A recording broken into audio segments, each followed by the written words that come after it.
सुरुवात करूया आजच्या मुंबई ईस्ट वेस्टला। मंडळी, भाजपच्या घाटकोपरमधल्या महिला नगरसेविका रितू तावडे यांनी आज नवा इतिहास घडवला। मुंबईच्या महापौरपदी निवड झालेल्या त्या भाजपच्या पहिल्या महिला आणि आजवरच्या दुसऱ्या महापौर ठरल्या।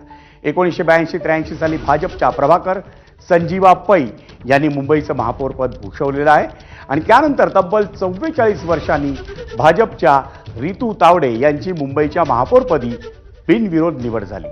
शिवसेनेचे दहिसरमधील नगरसेवक संजय घाडी यांची मुंबईच्या उपमहापौरपदी आज बिनविरोध निवड झाली। मुंबई महापालिका मुख्यालयात आज महापौर आणि उपमहापौर पदाची निवडणूक प्रक्रिया पार पडली। त्यावेळी मुख्यमंत्री देवेंद्र फडणवीस आणि उपमुख्यमंत्री एकनाथ शिंदे हे दोघंही सभागृहाच्या गॅलरीत उपस्थित होते।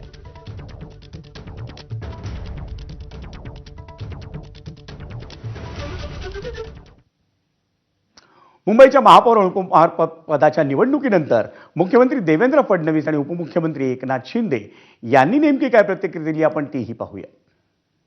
महापौर सौ रितू तावडे एक अनुभवी आणि अस्सल मराठी चेहरा म्हणून त्यांच्याकडे बघितलं जात आहे। सोबतच उपमहापौर म्हणून जुने जाणते अनुभवी शिवसैनिक संजय घाडी त्या ठिकाणी आहेत। त्यांच्याही अनुभवाचा फायदा हा निश्चितपणे मिळेल। आमचा हा प्रयत्न असेल की हिंदू हृदय सम्राट शिवसेना प्रमुख बाळासाहेब ठाकरे त्यांना अपेक्षित अशा प्रकारचं प्रशासन या महानगरपालिकेच्या माध्यमातून आम्ही चालवू। मुंबईकरांनी महायुतीला कौल दिला आणि खऱ्या अर्थाने विकासाला स्वीकारलेला आहे। महापौरपदी महायुतीच्या रितूताई तावडे या बिनविरोध आज निवडून आल्यात, मी त्यांचं अभिनंदन करतो। आणि उपमहापौरपदी संजय घाडी महायुतीचे हे बिनविरोध निवडून आले, त्यांचेही मी अभिनंदन करतो। मंडळी, मुंबई महापालिकेत तब्बल 44 वर्षांनी भाजपचा महापौर विराजमान झाला, पण त्यानिमित्तानं सभागृहात अनेक नाट्यमय घडामोडीही पाहायला मिळाल्या। दोन्ही बाजूनी जोरदार घोषणाबाजी झाली। भाजपकडून जय श्रीराम आणि मोदींच्या नावे घोषणाबाजी झाली।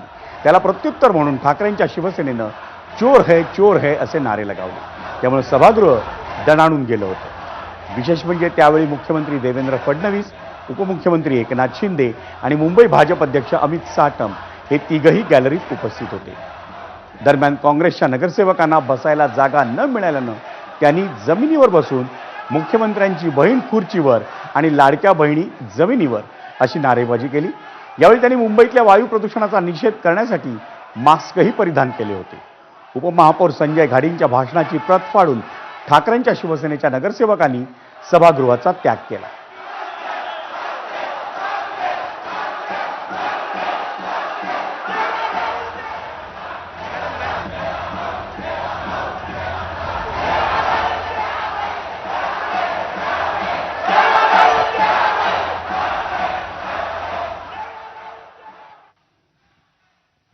दरम्यान महापौरांच्या पदग्रहणानंतर भाषणावेळी महिला काँग्रेस नगरसेवकांना बसायला मिळालं नसल्याचा आरोप हा काँग्रेसकडून करण्यात आला।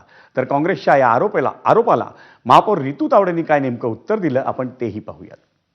आमच्याकडे 16 नगरसेविका आहे, सगळे महिला, आणि ते महिलांना बसायसाठी जागा नाही। त्यांना आतमध्ये जाऊन उभा राहायला पडला। 1.5 तास ते कंटिन्यूस उभे राहिले। आम्ही महानगरपालिका महापौरांच्या आमची महिला सहभागींनी निषेध केलेला आहे आणि घोषणा आम्ही सांगितली आहे याचे पहिली।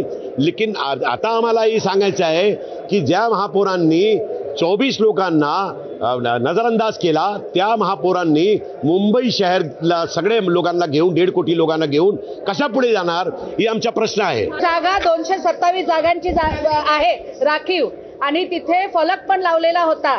महापौर शपथ घेताना सुद्धा आम्ही त्यांच्या निर्देशनास आणलं की आमची जागा जी आहे ती आम्हाला देण्यात यावी, पण ती आमची दखल घेण्यात नाही आली। MS सुद्धा तिथे उपस्थित होते, भूषण गगराणी सुद्धा उपस्थित होते, त्यांच्या निर्देशनास आले, पण सगळ्यांनी आंधळा डोळा केला आणि कान त्यांचे पूर्ण बंद होते। आमच्याकडे सगळ्या महिला जमिनीवर बसल्या। विरोधकांना तेच करायचं असतं। माझ्या बाबतीत पण त्यांनी आक्षेपार्थ वक्तव्य केले। त्या ठिकाणी यावरून कळून येतं की महिलांच्या बाबतीत त्यांची संवेदनशीलता किती आहे। मुंबईवरती ह्या संपूर्ण माझ्या भाषणाची चर्चा होती. मुंबईसाठी येणाऱ्या काळात मी काय काय करणार होती हे होतं. त्यांनी ते शांतपणे ऐकावं ही माझी इच्छा होती. त्यांना सभागृहापेक्षा राजकारण करण्यामध्ये जास्त इंटरेस्ट आहे. त्यांना मुंबईकरांच्या हितापेक्षा या ठिकाणी कसं आम्ही या ठिकाणी महापौरांचं भाषण थांबवू शकतो याकडे त्यांनी खूप त्यांचा कल दिसत होता. परंतु मी ते होऊ दिलं नाही आणि माझं भाषण मी यशस्वीरित्या पूर्ण केलं. आता मुंबईकडून जाऊया ठाण्याकडे. ठाण्याच्या नवनिर्वाचित महापौर शर्मिला पिंपळोलकर